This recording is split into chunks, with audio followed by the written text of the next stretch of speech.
warahmatullahi wabarakatuh. Kenalin, aku Isnaini Nurul Firdaus dengan NIM 236151009. Nah, di sini aku akan menjelaskan materi mengenai akhlak dan tasawuf yang mencakup pengertian, ruang lingkup, dan juga korelasi antar keduanya. Secara etimologis, akhlak berasal dari bahasa Arab khuluq yang berarti karakter, tabiat, atau tingkah laku. Nah, sedangkan secara terminologis, akhlak merujuk pada perilaku dan sikap seseorang yang berlandaskan nilai-nilai agama dan moral. Dalam Islam, akhlak mencakup hubungan dengan Allah, hubungan dengan sesama manusia, dan juga hubungan dengan lingkungan. Tasawuf adalah cabang dari ilmu keislaman yang berfokus pada pemurnian jiwa dan mendekatkan diri kepada Allah. Tujuannya adalah mencapai makam spiritual yang tinggi seperti ikhlas, sabar, dan tawakal. Tasawuf juga dapat didefinisikan sebagai jalan untuk mencapai kesadaran rohani dan kedekatan dengan Allah melalui ibadah, zikir, dan penyucian hati dari penyakit-penyakit batin seperti riya, sombong, dan dengki. Ruang lingkup akhlak mencakup yang pertama ada akhlak kepada Allah, yaitu meliputi sikap ikhlas, tawakal, dan syukur. Yang kedua ada akhlak kepada Rasulullah, yaitu mengikuti sunnah dan mencintai Nabi Muhammad SAW. Yang ketiga ada akhlak kepada manusia, yaitu mencakup perilaku seperti jujur, adil, dan menghormati hak orang lain. Yang keempat ada akhlak kepada alam, yaitu menjaga dan melestarikan lingkungan sebagai amanah Allah.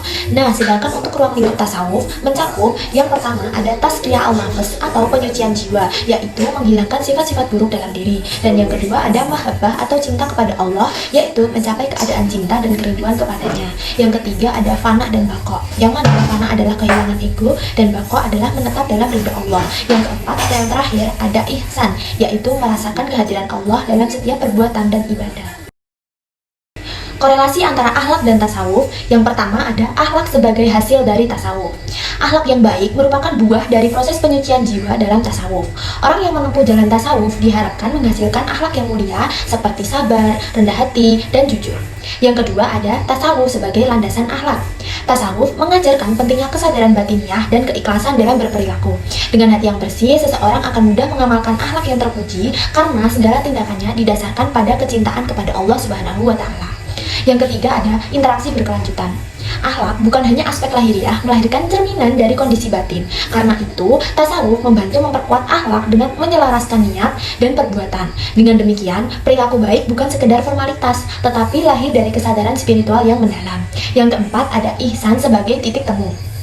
Ihsan yang merupakan salah satu tujuan utama tasawuf juga menjadi standar akhlak tertinggi. Seseorang yang mencapai ihsan akan selalu berperilaku seolah-olah ia melihat Allah, sehingga semua perbuatannya akan terjaga dalam kebaikan. Nah, teman-teman, itu tadi penjelasan mengenai akhlak dan tasawuf mencakup pengertian, ruang lingkup, dan juga korelasi antar keduanya. Semoga materi yang saya sampaikan ini bisa bermanfaat buat kalian, dan mohon maaf bila ada salah kata yang saya ucapkan. Wabillahi taufiq wal hidayah. Wassalamualaikum warahmatullahi wabarakatuh.